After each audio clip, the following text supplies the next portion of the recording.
السلام علیکم، welcome to learn with لوسائی ناز۔ آج میں آپ کے لیے لے کے آئی ہوں پیر کامل کی ایپیسوڈ نمبر 2۔ امید ہے آپ کو یہ آڈیو بھی پسند آئے گی۔ وسیم نے تیسری بار دروازے پر دستک دی۔ اس بار اندر سے امامہ کی آواز آئی، کون ہے؟ امامہ میں ہوں، دروازہ کھولو۔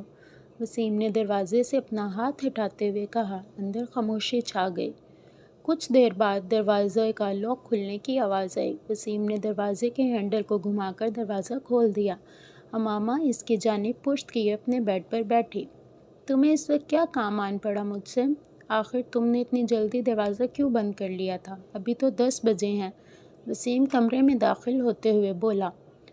بس نیند آ رہی تھی مجھے۔ وہ بیڈ پر بیٹھ گئی۔ وسیم اس کا چہرہ دیکھ کر چونک گیا۔ تم رو رہی تھی؟ بے اختیار اس کے منہ سے نکلا۔ امامہ کی آنکھیں سرخ اور سوجی ہوئی تھیں اور وہ اس سے نظریں چرانے کی کوشش کر رہی تھی۔ نہیں، رو نہیں رہی تھی، بس سر میں کچھ درد ہو رہا تھا۔ امامہ نے مسکرانے کی کوشش کی۔ وسیم نے اس کے پاس بیٹھتے ہوئے اس کا ہاتھ پکڑ کر ٹیمپریچر چیک کرنے کی کوشش کی۔ کہیں بخار تو نہیں ہے؟ اس نے کچھ تشویش بھرے انداز میں کہا اور پھر ہاتھ چھوڑ دیا۔ بخار تو نہیں ہے، پھر تم کوئی ٹیبلٹ لے لیتی۔ میں لے چکی ہوں۔ اچھا، تم سو جاؤ۔ میں باتیں کرنے آیا تھا، مگر اب اس حالت میں کیا باتیں کروں گا تم سے؟ وسیم نے قدم باہر کی طرف بڑھاتے ہوئے کہا۔ امامہ نے اسے روکنے کی کوشش نہیں کی۔ وہ خود بھی اٹھ کر اس کے پیچھے گئی اور وسیم کے باہر نکلتے ہی اس نے دروازے کو پھر لاک کر دیا۔ بیڈ پر اوندھے منہ لیٹے کر اس نے تکیے میں منہ چھپا لیا اور ایک بار پھر ہچکیوں کے ساتھ رو رہی تھی۔ 13 سال کا وہ لڑکا اس وقت ٹی وی پر میوزک شو دیکھنے میں مصروف تھا۔ جب طیبہ نے اندر جھانکا، بے یقینی سے انہوں نے اپنے بیٹے کو دیکھا اور پھر کچھ ناراضی کے عالم میں اندر چلی آئیں۔ یہ کیا ہو رہا ہے؟ انہوں نے اندر آتے ہی کہا۔ ٹی وی دیکھ رہا ہوں۔ اس نے ٹی وی سے نظریں نہیں ہٹائیں۔ ٹی وی دیکھ رہا ہوں؟ فار گاڈ سیک، تمہیں احساس ہے تمہارے پیپرز ہو رہے ہیں؟ طیبہ نے اس کے سامنے آتے ہوئے کہا۔ So what? اس لڑکے نے اس بار کچھ خفگی سے کہا۔ So what? تمہیں اس وقت اپنے کمرے میں کتابوں کے درمیان ہونا چاہیے تھا، نہ کہ یہاں اس بیہودہ شور کے سامنے، طیبہ نے ڈانٹا۔ مجھے جتنا پڑھنا تھا میں پڑھ چکا ہوں، آپ سامنے سے ہٹ جائیں۔ اس کے لہجے میں ناگواری آ گئی۔ پھر بھی جا کر اٹھو اور پڑھو۔ نہ میں یہاں سے اٹھوں گا، نہ اندر جا کر پڑھوں گا۔ میری اسٹڈیز اور پیپرز میرا مسئلہ ہیں، آپ کا نہیں۔ اگر تمہیں اتنی پرواہ ہوتی اسٹڈیز کی تو اس وقت تم یہاں بیٹھے ہوتے۔ اسٹیپ اسائڈ، اس نے طیبہ کے جملے کو نظر انداز کرتے ہوئے بڑی بدتمیزی کے ساتھ ہاتھ کے اشارے سے کہا۔ آج تمہارے پاپا آ جائیں تو میں ان سے بات کرتی ہوں۔ طیبہ نے اسے دھمکانے کی کوشش کی۔ ابھی بات کر لیں، کیا ہوگا؟ پاپا کیا کر لیں گے؟ جب میں آپ کو بتا چکا ہوں کہ مجھے جتنی تیاری کرنی تھی میں نے کر لی ہے، تو پھر آپ کا کیا مسئلہ ہے؟ یہ تمہارے سالانہ امتحان ہے، تمہیں احساس ہونا چاہیے اس بات کا۔ طیبہ نے یکدم اتنے لہجے کو نرم کرتے ہوئے کہا۔ میں کوئی 2-4 سال کا بچہ نہیں ہوں کہ میرے آگے پیچھے پھرنا پڑے آپ کو۔ میں اپنے معاملات میں آپ سے زیادہ سمجھدار ہوں، اس لیے یہ 3rd کلاس قسم کے جملے مجھ پر مت بولا کریں۔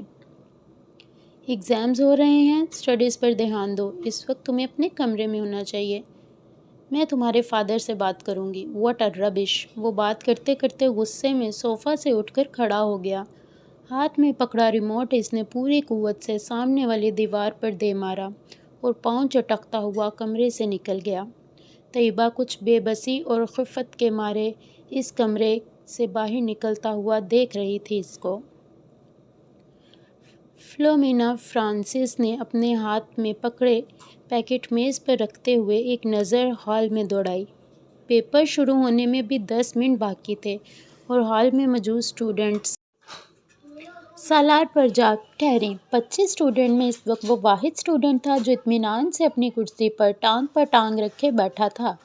ایک ہاتھ میں اسکیل پکڑے آہستہ آہستہ اسے اپنے جوتے پر مارتے ہوئے وہ اطمینان سے ادھر ادھر دیکھ رہا تھا۔ فلومینا کے لیے یہ سین بھی نیا نہیں تھا۔ اپنے 7 سالہ کیریئر میں انہوں نے پیپرز کے دوران سالار کو اسی بے فکری اور لاپرواہی کا مظاہرہ کرتے پایا تھا۔ 9:02 پر انہوں نے سالار کے پاس سے گزرتے ہوئے اسے MCQs پر مبنی آبجیکٹو پیپر تھمایا۔ 30 منٹ کے بعد اسے وہ پیپر ان سے لینا تھا۔ 9:10 پر انہوں نے سالار کو اپنی کرسی سے کھڑا ہوتے دیکھا۔ اس کے کھڑا ہوتے ہی ہال میں اس سے پیچھے موجود تمام اسٹوڈنٹ نے سر اٹھا کر اسے دیکھا۔ وہ پیپر ہاتھ میں لیے فلومینا فرانسس کی طرف جا رہا تھا۔ فلومینا فرانسس کے لیے یہ بھی نیا سین نہیں تھا، وہ پہلے بھی یہی کچھ دیکھتی آئی تھیں۔ 30 منٹ میں حل کیے جانے والا پیپر وہ 8 منٹ میں حل کر کے ان کے سر پر کھڑا تھا۔ پیپر کو دوبارہ دیکھ لو، انہوں نے یہ جملہ اس سے نہیں کہا۔ وہ جانتی تھیں اس کا جواب کیا ہوگا، میں دیکھ چکا ہوں۔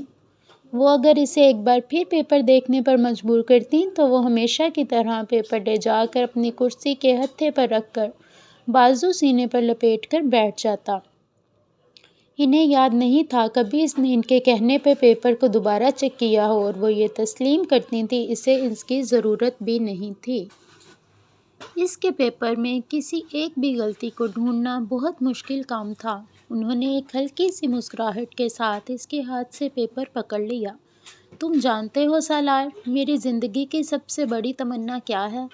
انہوں نے پیپر پر نظر ڈالتے ہوئے کہا کہ میں تمہیں 30 منٹ کا پیپر 30 منٹ کے بعد سبمٹ کرواتے ہوئے دیکھوں۔ وہ ان کی بات پر خفیف سے انداز میں مسکرایا۔ آپ کی یہ خواہش اس صورت پوری ہو سکتی ہے میم، اگر میں یہ پیپر 150 سال کی عمر میں حل کرنے بیٹھوں۔ نہیں، میرا خیال ہے 150 سال کی عمر میں تم یہ پیپر 10 منٹ میں کرو گے۔ اس بار وہ ہنسا اور واپس مڑ گیا۔ فلومینا فرانسس نے ایک نظر اس کے پیپر کے صفحات کو الٹ پلٹ کر دیکھا۔ ایک سرسری سی نظر بھی انہیں یہ بتانے کے لیے کافی تھی کہ وہ اس پیپر میں کتنے نمبر گنوائے گا۔ 0۔ 3 منٹ کے بعد کامران نے پہلی بار گاڑی کو ڈگمگاتے اور پھر ٹریک سے اتر کر دھماکے کے ساتھ تباہ کرتے دیکھا۔ کامران نے کچھ مسکراتے ہوئے مڑ کر سالار کو دیکھا۔ گاڑی کیوں تباہ ہوئی تھی؟ وہ جان گیا تھا ریموٹ اب سالار کے ہاتھ کی بجائے میز پر پڑا تھا اور وہ اپنی نوٹ بک اٹھائے کھڑا ہو رہا تھا۔ کامران نے سر اٹھا کر اسے دیکھا۔ بہت بورنگ گیم ہے، سالار نے تبصرہ کیا اور کامران کی ٹانگوں کو پھلانگتے ہوئے لاؤنج سے باہر نکل گیا۔ کامران ہونٹ بھینچے 7 ہندسوں پر مبنی اس اسکور کو دیکھ رہا تھا جو اسکرین کے ایک کونے میں جگمگا رہا تھا۔ کچھ نہ سمجھ میں آنے والے انداز میں اس نے بیرونی دروازے کو دیکھا جس سے وہ غائب ہوا تھا۔ وہ دونوں ایک بار پھر خاموش تھے۔ اسجد کو الجھن ہونے لگی۔ امامہ اتنی کم گو نہیں تھی جتنی وہ اس کے سامنے ہو جاتی تھی۔ پچھلے آدھے گھنٹے میں اس نے گنتی کے لفظ بولے تھے۔ وہ اسے بچپن سے جانتا تھا۔ وہ بہت خوش مزاج تھی۔ ان دونوں کی نسبت ٹھہرائے جانے کے بعد بھی ابتدائی سال میں اس میں کوئی تبدیلی نہیں آئی تھی۔ اسجد کو اس سے بات کر کے خوشی محسوس ہوتی تھی۔ وہ بلا کی حاضر جواب تھی۔ وہ پچھلے کچھ سالوں میں وہ یکدم بدل گئی تھی اور میڈیکل کالج میں جا کر تو یہ تبدیلی اور بھی زیادہ محسوس ہونے لگی تھی۔ اسجد کو بعض دفعہ یوں محسوس ہوتا جیسے اس سے بات کرتے ہوئے وہ حج درجہ محتاط رہتی ہے۔ کبھی وہ الجھی ہوئی سی محسوس ہوتی اور کبھی اسے اس کے لہجے میں عجیب سی سرد مہری محسوس ہوتی۔ اسے لگتا جلد از جلد اس سے چھٹکارا پا کر اس کے پاس سے اٹھ کر چلی جانا چاہتی ہے۔ اس وقت بھی وہ ایسا ہی محسوس کر رہا تھا۔ وہ کئی بار سوچتا ہوں کہ میں خواہ مخواہ ہی تمہارے لیے یہاں آنے کا تردد کرتا ہوں۔ تمہیں تو اس سے کوئی فرق نہیں پڑتا ہوگا کہ میں آؤں یا نہ آؤں۔ اسجد نے ایک گہری سانس لے کر کہا۔ وہ اس کے بالمقابل لان چیئر پر بیٹھی باؤنڈری وال پر چڑھی ہوئی بیل کو گھور رہی تھی۔ اسجد کی شکایت پر اس نے گردن ہلائے بغیر اپنی نظریں بیل سے ہٹا کر اسجد پر مرکوز کر دیں۔ اسجد نے سوالیہ نظروں سے اسے دیکھا مگر وہ خاموش رہی تو اس نے لفظوں میں کچھ رد و بدل کے ساتھ اپنا سوال دہرایا۔ تمہیں میرے آنے سے کوئی فرق نہیں پڑے گا امامہ؟ کیوں؟ ٹھیک کہہ رہا ہوں میں۔ اب میں کیا کہہ سکتی ہوں اس پر؟ تم کم از کم انکار تو کر سکتی ہو، میری بات کو جھٹلا سکتی ہو کہ ایسی بات نہیں ہے، میں غلط سوچ رہا ہوں اور ایسی بات نہیں ہے، آپ غلط سوچ رہے ہیں، ماما نے اس کی بات کاٹ کر کہا۔ اس کا لہجہ اب بھی اتنا ہی ٹھنڈا اور چہرہ اتنا ہی بے تاثر تھا جتنا پہلے تھا۔ اسجد ایک ٹھنڈی سانس لے کر رہ گیا۔ ہاں، میری دعا اور خواہش تو یہی ہے کہ ایسا نہ ہو، اور میں واقعی غلط سوچ رہا ہوں، مگر تم سے بات کرتے ہوئے میں ہر بار ایسا ہی محسوس کرتا ہوں۔ کس بات سے آپ ایسا محسوس کرتے ہیں؟ اس بار پہلی بار اسجد کو اس کی آواز میں کچھ ناراضی جھلتی ہوئی نظر آئی۔ بہت سی باتوں پر۔ تم میری کسی بات کا ڈھنگ سے جواب نہیں دیتی، حالانکہ میں آپ کی ہر بات کا ڈھنگ سے جواب دینے کی بھرپور کوشش کرتی ہوں۔ لیکن اب اگر آپ کو میرے جواب پسند نہ آئیں تو میں کیا کر سکتی ہوں؟ اسجد کو اس بار بات کرتے ہوئے وہ کچھ مزید خفا محسوس ہوئی۔ میں نے یہ کب کہا کہ مجھے تمہارے جواب پسند نہیں آئے؟ میں تو صرف یہ کہہ رہا ہوں کہ میری ہر بات کے جواب میں تمہارے پاس ہاں اور نہیں کے علاوہ کچھ نہیں ہوتا۔ بعض دفعہ تو مجھے لگتا ہے میں اپنے آپ سے باتیں کر رہا ہوں۔ اگر آپ مجھ سے یہ پوچھیں گے کہ تم ٹھیک ہو، تو میں اس کا جواب ہاں یا نہیں میں ہی دوں گی۔ ہاں اور نہیں کے علاوہ اس سوال کا جواب کسی تقریر سے دیا جا سکتا ہے تو آپ مجھے وہ دے دیں، میں کر دوں گی۔ وہ بالکل سنجیدہ تھی۔ ہاں اور نہیں کے ساتھ بھی تو کچھ کہا جا سکتا ہے، اور کچھ نہیں۔ تم میرا حال ہی پوچھ سکتی ہو، میں آپ کا کیا حال پوچھوں؟ ظاہر ہے اگر آپ میرے گھر آئے ہیں، میرے سامنے بیٹھے ہیں، مجھ سے باتیں کر رہے ہیں، تو اس کا واضح مطلب تو یہی ہے کہ آپ ٹھیک ہیں، ورنہ آپ اس وقت اپنے گھر بستر پر پڑے ہوتے۔ یہ فارمیلٹی ہوتی ہے ماما۔ ارے آپ جانتے نہیں میں فارمیلٹیز پر یقین نہیں رکھتی۔ آپ بھی مجھ سے میرا حال نہ پوچھا کریں، میں بالکل مائنڈ نہیں کروں گی۔ اسجد جیسے لاجواب ہو گیا۔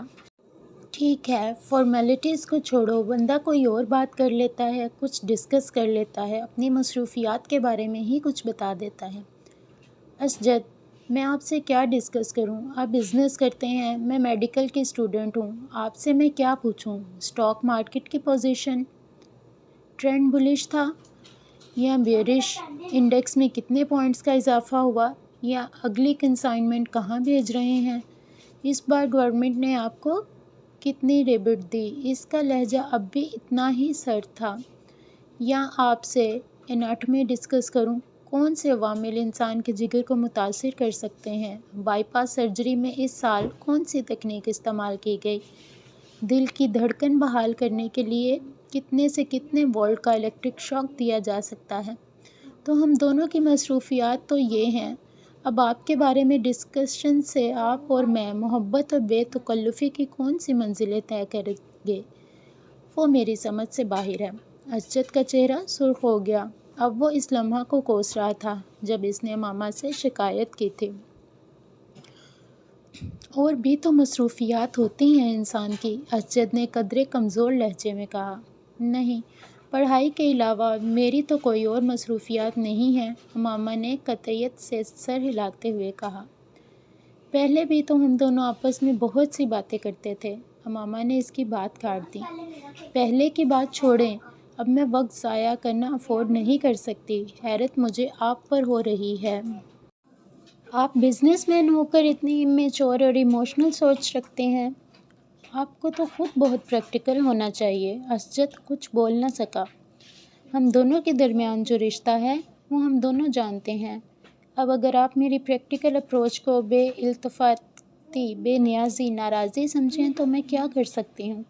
میں آپ کے ساتھ یہاں بیٹھی ہوں تو اس کا مطلب یہی ہے کہ میں اس رشتے کو اہمیت دیتی ہوں، ورنہ کوئی اجنبی تو اس طرح یہاں میرے ساتھ بیٹھ کر چائے نہیں پی سکتا۔ وہ ایک لمحے کے لیے رکی۔ اور جہاں تک اس بات کا تعلق ہے کہ آپ کے آنے یا نہ آنے سے مجھے کوئی فرق پڑے گا یا نہیں، حقیقت یہ ہے کہ ہم دونوں ہی بہت مصروف ہیں۔ ہم ماڈرن ایج کی پیدا ہیں، نہ میں کوئی ہیر ہوں، نہ آپ رانجھے کے قبیلے سے تعلق رکھتے ہیں کہ میرے لیے گھنٹوں یہ فریضہ سر انجام دیں۔ سچ یہی ہے کہ فرق واقعی نہیں پڑتا کہ ہم دونوں ملیں یا نہ ملیں، باتیں کریں یا نہ کریں، ہمارا رشتہ وہی رہے گا جو اب ہے، یا آپ کو لگتا ہے اس میں کوئی تبدیلی آ سکتی ہے؟ اگر اسجد کے ماتھے پر پسینہ نہیں آیا تھا تو اس کی واحد وجہ دسمبر کا مہینہ تھا۔ ان دونوں کی عمر میں 8 سال کا فرق تھا، مگر اس وقت پہلی بار اسجد کو یہ فرق 18 سال کا محسوس ہوا۔ وہ اسے اپنے سے 18 سال بڑی لگی تھی۔ 2 ہفتے پہلے وہ 19 سال کی ہوئی تھی، مگر اس وقت اسجد کو لگ رہا تھا جیسے وہ ٹین ایج سے سیدھی ادھیڑ عمری میں چلی گئی تھی، اور خود وہ ایک بار پھر پری ٹین میں آ گیا تھا۔ وہ اس کے بالمقابل ٹانگ پر ٹانگ رکھتے اسجد کے چہرے پر نظریں جمائے اسی بے تاثر انداز میں اس کے جواب کی منتظر تھی۔ اسجد نے کرسی کے ہتھے پر ٹکے اس کے ہاتھ میں منگنی کی انگوٹھی کو دیکھا اور کھنکھار کر اپنا گلا صاف کرنے کی کوشش کی۔ تم بالکل ٹھیک کہہ رہی ہو، میں صرف اس لیے ڈسکشن کی بات کر رہا تھا کہ ہمارے درمیان انڈرسٹینڈنگ ڈیولپ ہو سکے۔ اسجد، میں آپ کو بہت اچھی طرح سمجھتی اور جانتی ہوں، اور یہ جان کر مجھے بہت افسوس ہوا کہ آپ سمجھتے ہیں کہ ہمارے درمیان ابھی بھی کسی انڈرسٹینڈنگ کو ڈیولپ کرنے کی ضرورت ہے۔ میرا خیال تھا ہم دونوں کے درمیان اچھی خاصی انڈرسٹینڈنگ ہے۔